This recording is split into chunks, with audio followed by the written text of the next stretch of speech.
은혜가 충만하게 임하기를 바랍니다. 오늘 저 말씀의 주제가 사실은 좀 설교하기가 좀 부담스러우면서도 또 한편으로는 꼭 한번 해보고 꼭 한 번은 설교로 다뤄야 될 주제다 생각하면서 생각해 왔던 주제이기도 합니다. 바로 방언에 관련된 말씀인데요. 여러분, 방언이라고 할 때 이 방언이라는 단어를 들으면 어떤 느낌이 드세요?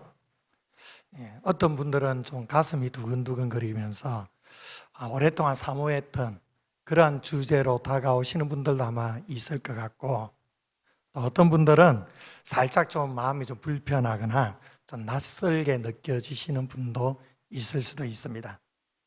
또 더 나아가 혹여나 우리 교회가 순복음에 속한 교회도 아니고 우리 대한예수교회 장로의 합동측 교회인데 무슨 강단에서 방언에 대해서 설교하나, 이런 생각을 혹여나 하실 분도 있을지 모르겠습니다.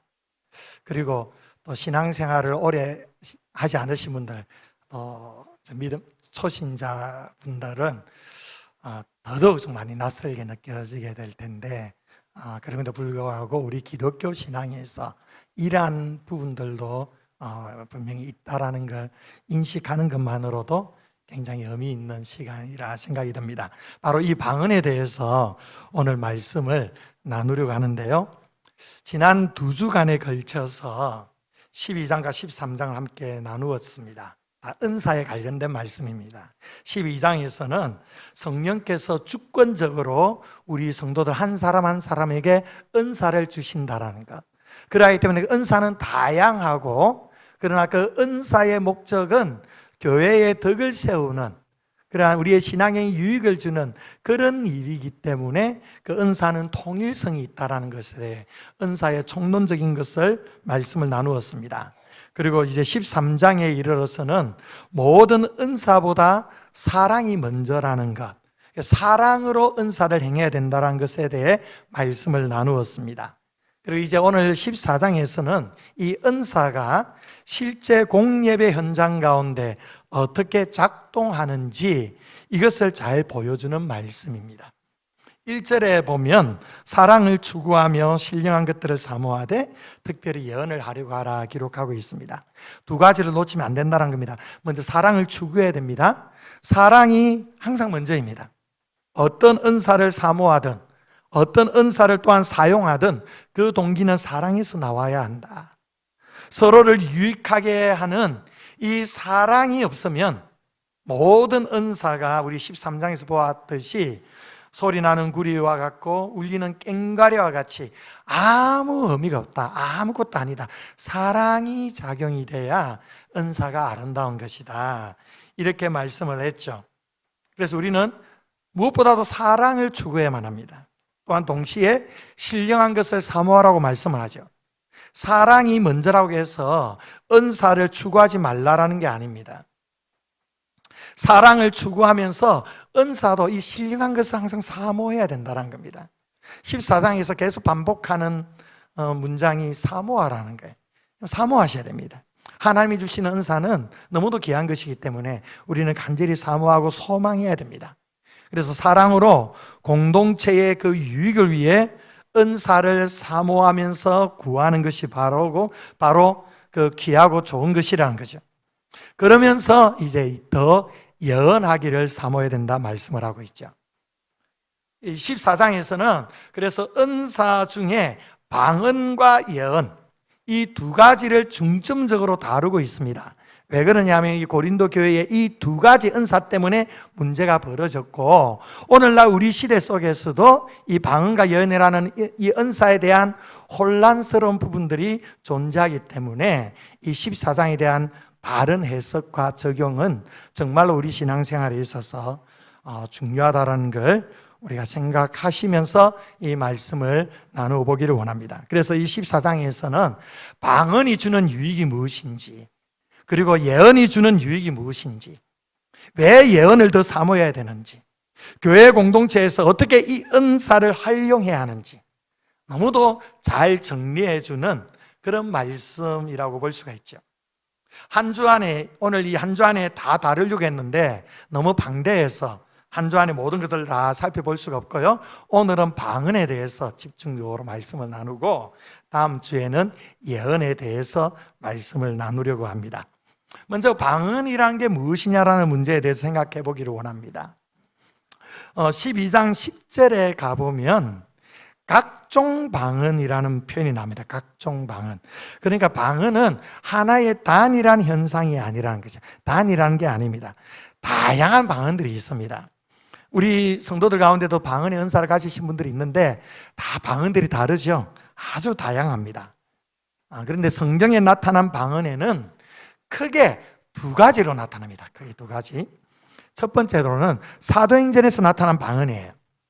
오순절날 성령이 임하셨을 때 제자들이 그 120명의 성도들이 다른 언어로 방언을 말하기를 시작하는데 놀라운 것은 그 방언으로 지금 기도하는 제자들 그 마가다락방 밖에 있는 사람들이 자기들이 살고 있는 나라의 언어로 그 내용들을 다 듣게 되었다는 거예요. 그러면서 하나님의 큰 일을 말한다라고 얘기를 했습니다. 그러니까 이 방언은 알아들을 수 있는 외국어 방언이라는 겁니다. 그리고 하나님의 큰 일을 말한다라고 해서 이것을 선교적인 방언이라고 말하기도 합니다. 오늘날에는 이 외국어 방언은 거의 나타나지 않습니다.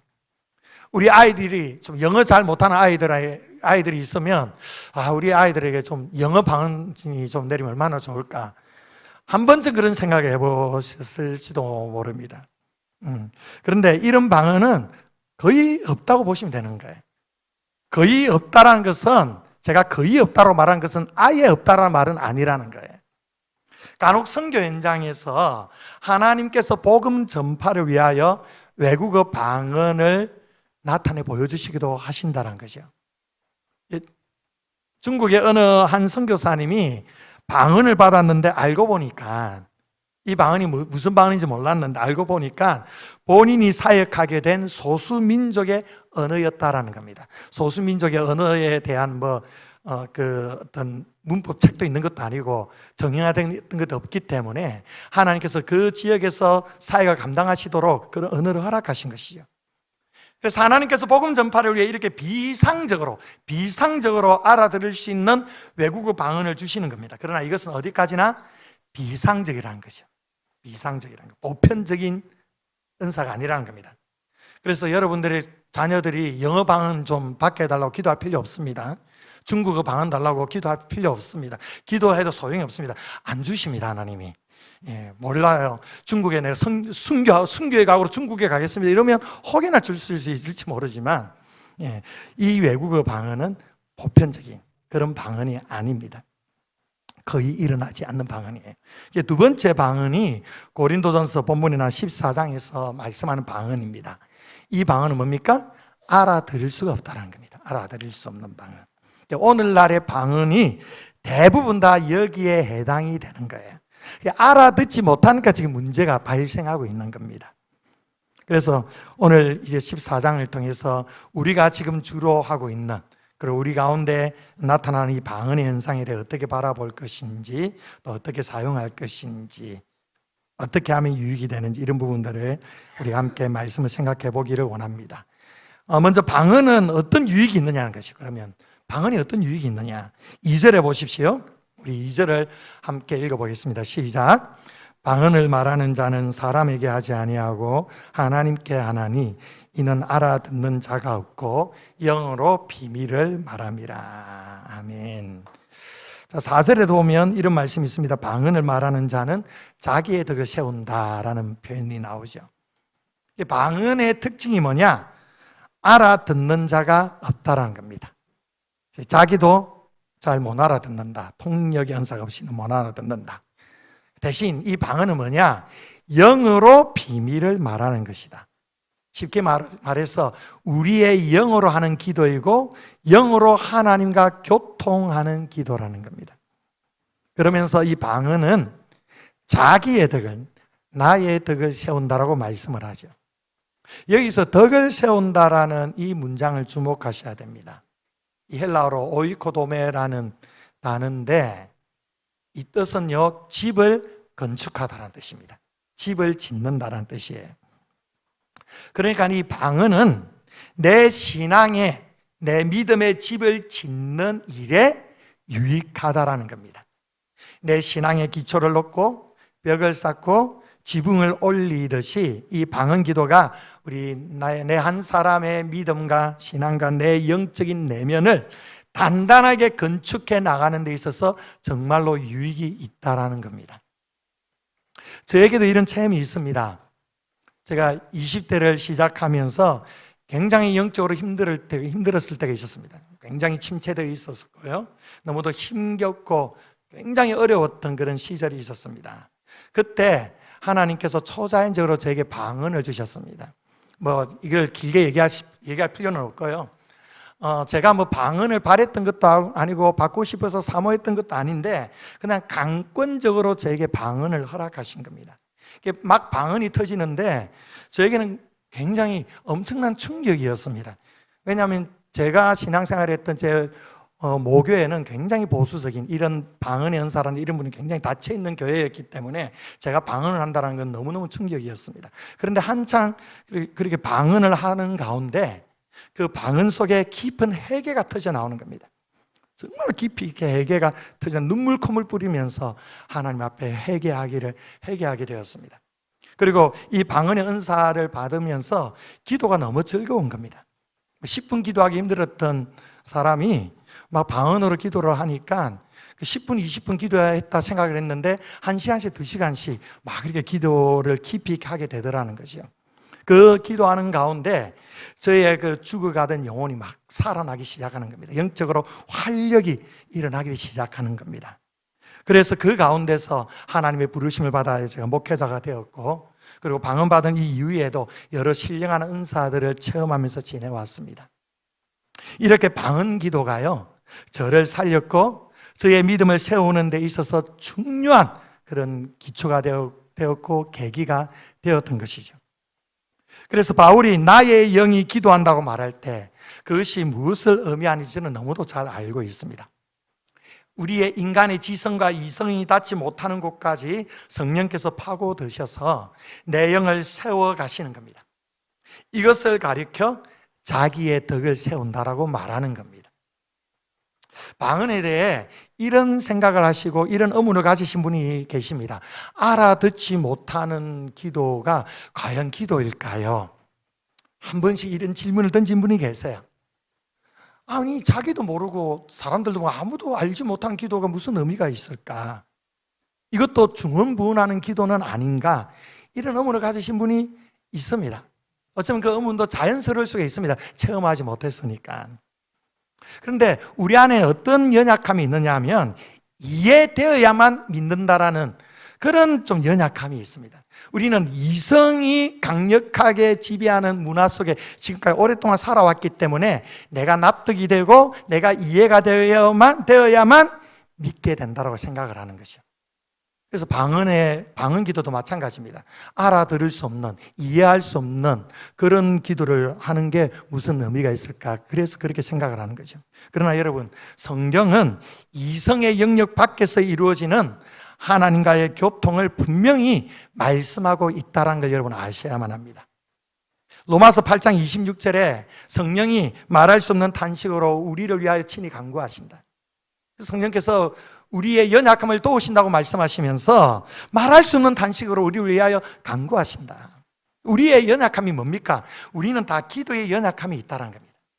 다 기도가 연약하니까 성령께서 탄식하시는 거예요. 우리에게 어떤 기도의 연약함이 있습니까? 내가 무엇을 구해야 할지를 잘 모른다라는 겁니다. 우리가 우리의 이성으로 기도할 때 이런 한계가 있는 거예요. 무엇을 구해야 할지를 내가 생각하고 내가 결정을 해서 기도하는데 정작 내가 가장 필요로 하는 것을 내가 모를 때가 너무 많더라는 겁니다. 그게 우리의 연약함입니다. 그래서 주의 뜻대로 구하지 못하는 우리의 연약함을 바라보시면서 성령께서 아파하시는 겁니다. 탄식하시는 겁니다. 그래서 성령께서 친히 우리를 위해 간구하신다는 겁니다. 이것이 바로 방언을 통해 이루어지는 역사의 한 부분인 겁니다. 내가 무엇을 구해야 할지 모를 때에 성령께서 하나님의 뜻에 따라 우리에게 기도하게 하시는 겁니다. 그래서 방언으로 기도하다 보면 그 기도가 무슨 뜻인지 내 지성으로 이해하지는 못하지만 막 방언으로 기도하는데 막 눈물이 막 터져 나와요.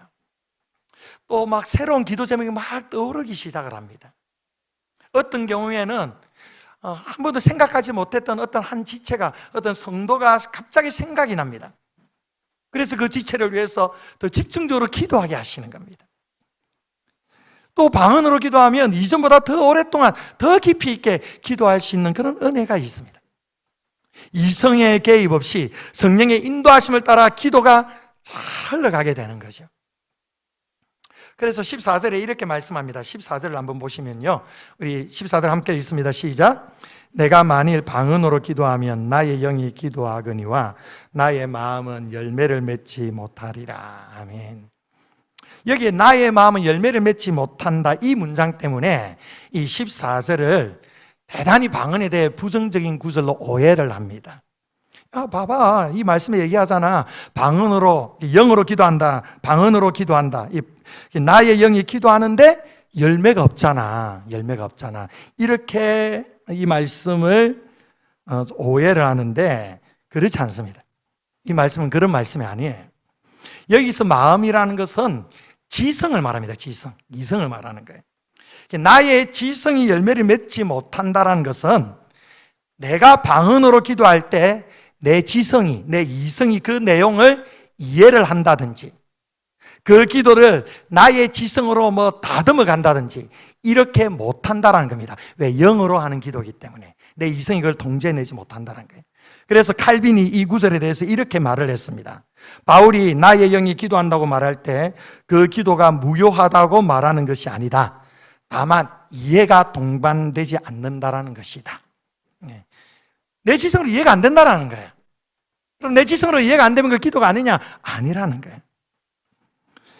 영으로 하는 기도, 방언으로 하는 기도는 이성에 제한받는 기도가 아니고 이성을 초월하는 기도라는 겁니다.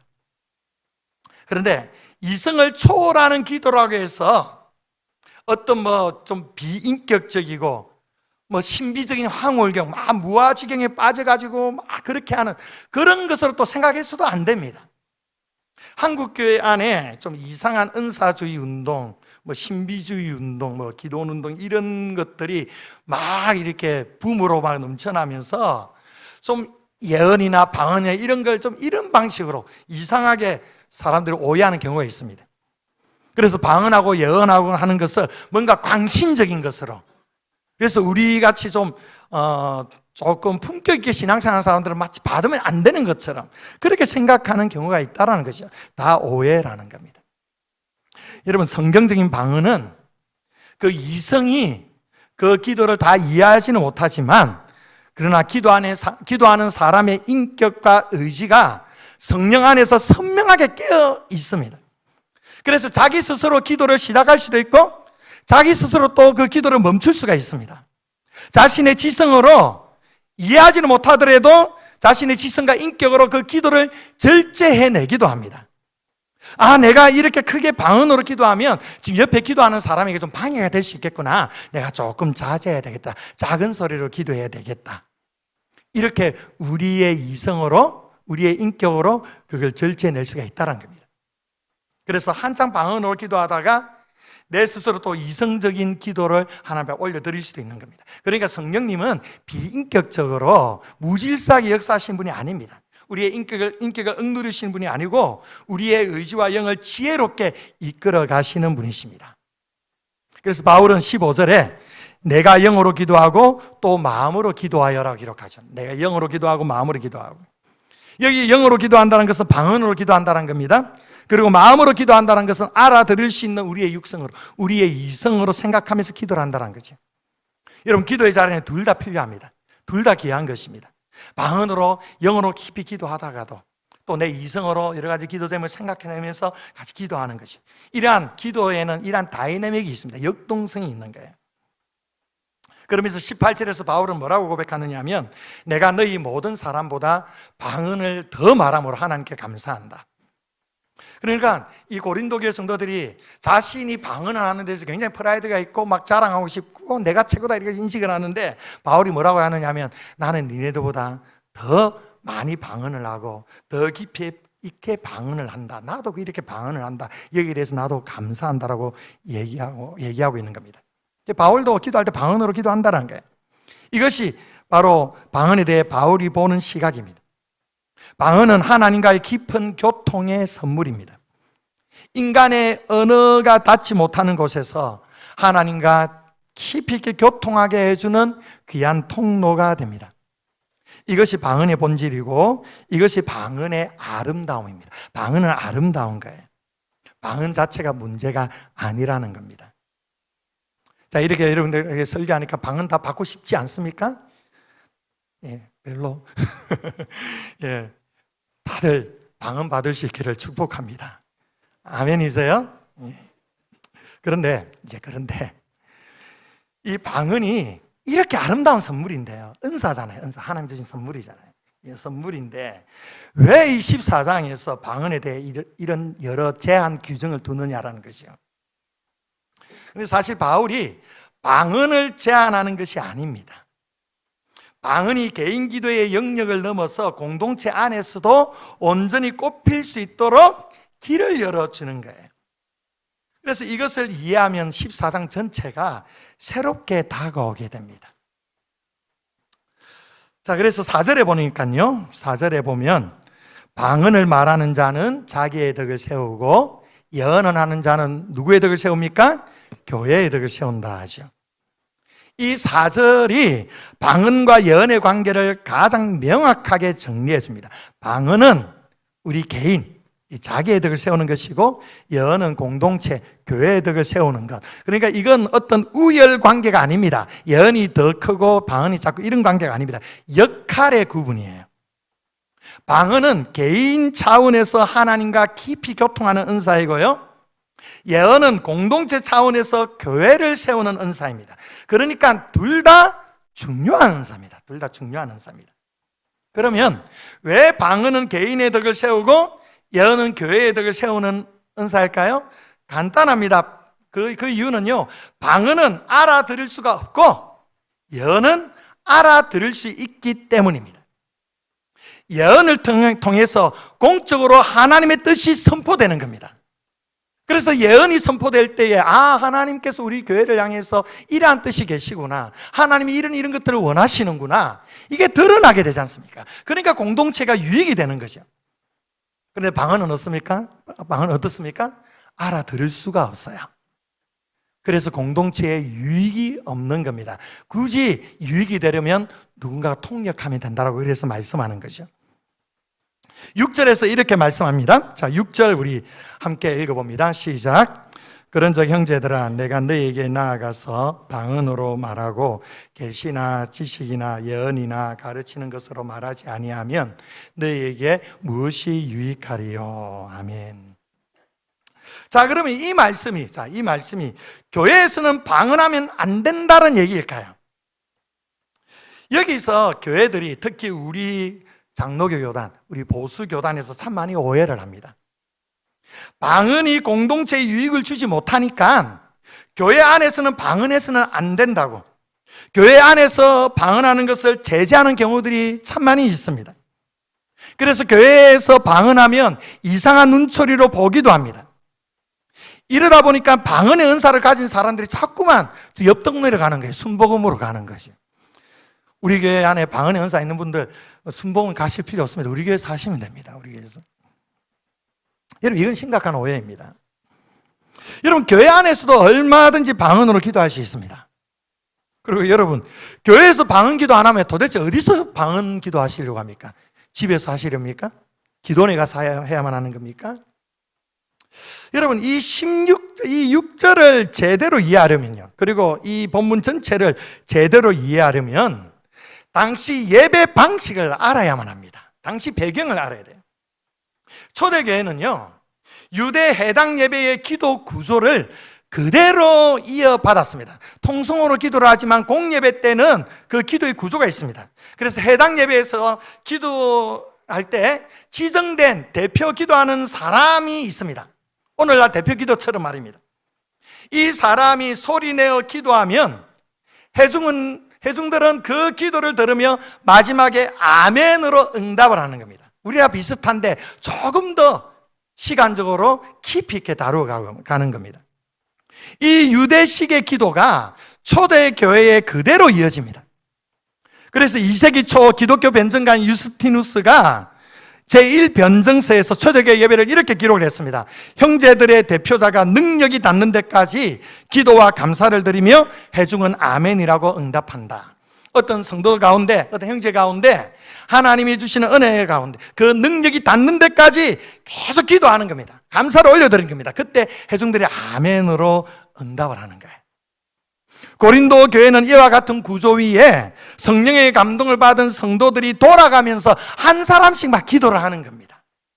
그러니까 회중 예배 때 여러 사람이 기도하면서 기도했다는 거예요. 이게 이제 오늘날과 다른 거예요. 그런데 그 중에 어떤 분이 방언의 은사가 있어가지고 방언으로 기도를 해버린 거예요.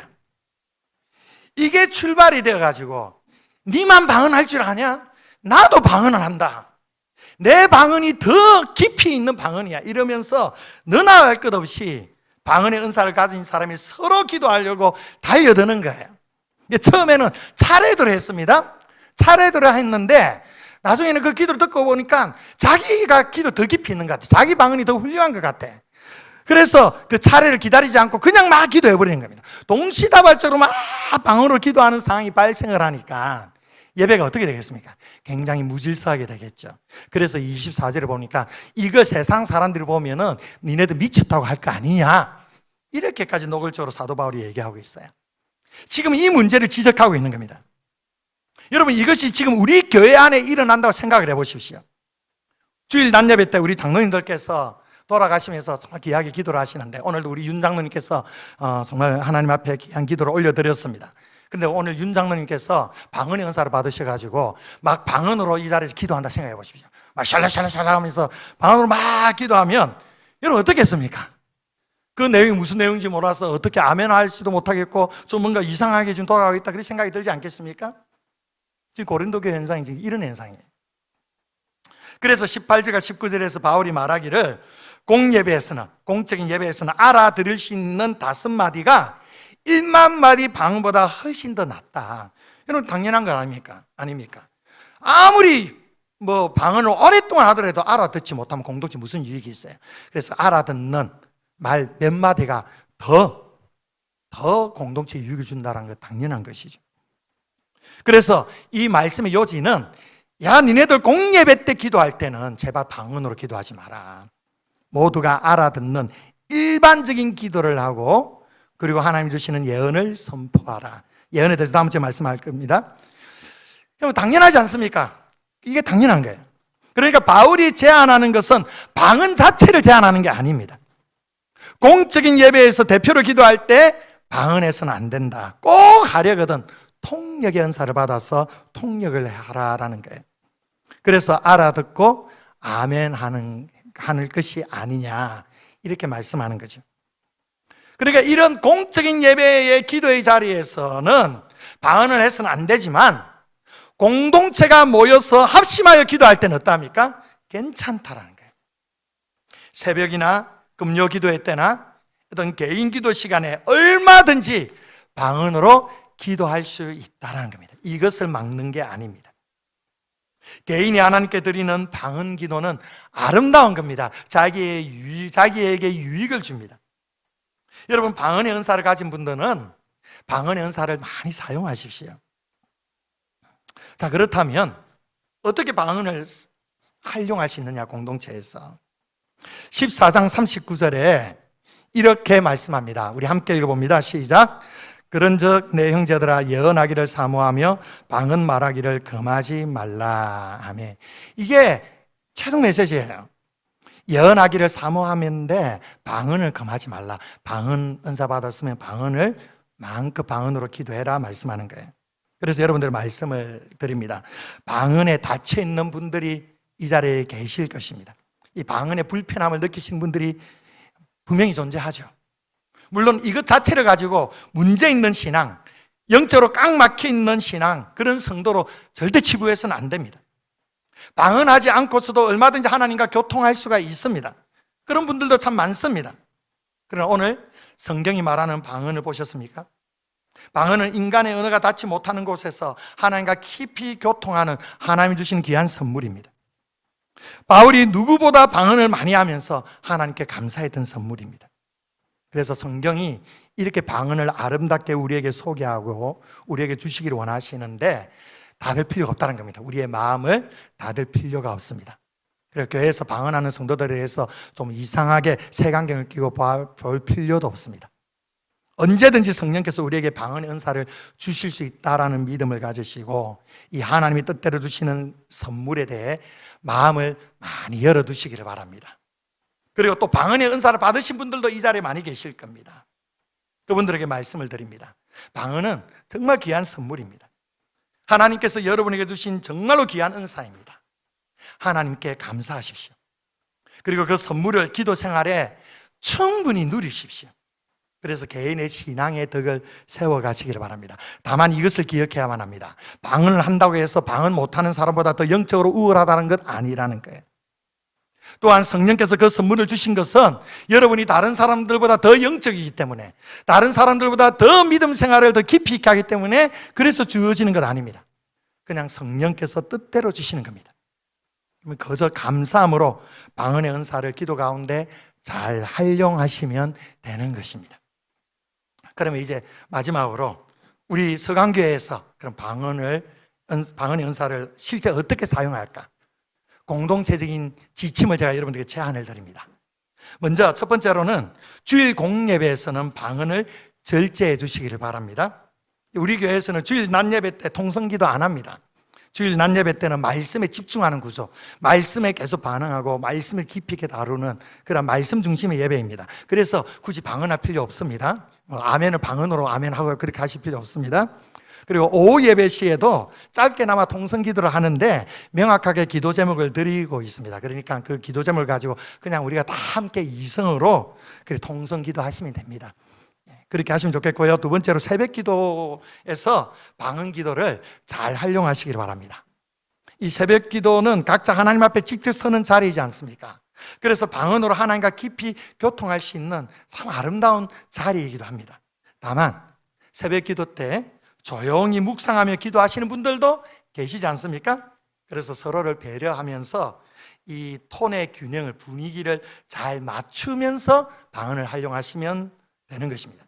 그래서 내 기도의 열정이 다른 사람의 기도에 방해가 되지 않도록 그 사랑으로 배려해 주면서 그 분위기 속에서 방언을 적절하게 활용하시는 겁니다. 방언 기도한다 해서 큰 소리로만 기도할 필요로, 큰 소리로만 기도하는 거 아니지 않습니까? 작은 소리도 얼마든지 방언 기도할 수 있으니까요. 그래서 새벽에 방언의 은사를 가지신 분들도 방언으로 기도하시면 좋을 것 같습니다. 세 번째로는 금요기도 폭풍 집회에 와서는요, 마음껏 방언으로 부르짖고 기도하십시오. 온 회중이 함께 통성으로 부르짖는 이 금요기도에는 이 방언의 은사를 잘 활용할 수 있는 자리입니다.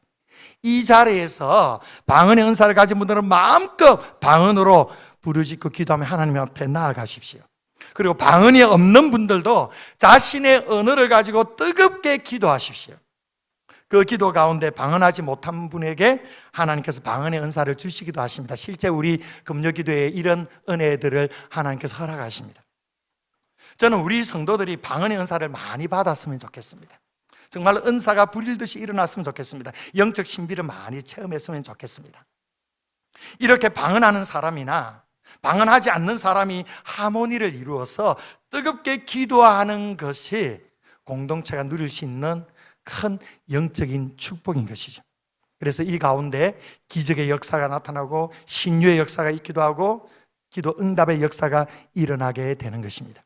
금요기도 폭풍 집회가 바로 이런 은혜의 자리입니다. 여러분 많이 나오셔서 특히 이 무더위에 우리가 정말 하나님 앞에 뜨겁게 기도하면서 하나님의 능력을 우리가 체험한다면 얼마나 귀합니까? 그래서 여러분 금요기도에 와서는 마음껏 부르짖고 기도하시는 귀한 은혜가 있기를 바랍니다. 그리고 방언을 받지 못하신 분들은 간절하게 구하십시오.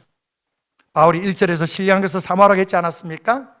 방언도 마찬가지입니다. 하나님과 깊은 교통의 선물을 사모하고 간절하게 구하십시오. 너희가 구하지 아니함으로 얻지 못한다라고 야고보 사도가 우리에게 말씀합니다. 열린 마음으로 간절하게 구해 보시기를 바랍니다. 그리고 마지막으로 이렇게 간절히 구했는데도 방언이 주어지지 않는다. 실망하지 마십시오. 절대 낙심하지 마십시오. 그래도 괜찮습니다. 성령께서 다른 방식으로 우리 안에 역사하시는 겁니다. 방언이 없어도 하나님과 깊이 교통할 수 있습니다. 성령께서 이미 여러분 안에 역사하고 계십니다. 다른 은사를 통해 여러분 가운데 역사하신다는 것을 믿고 신뢰하십시오.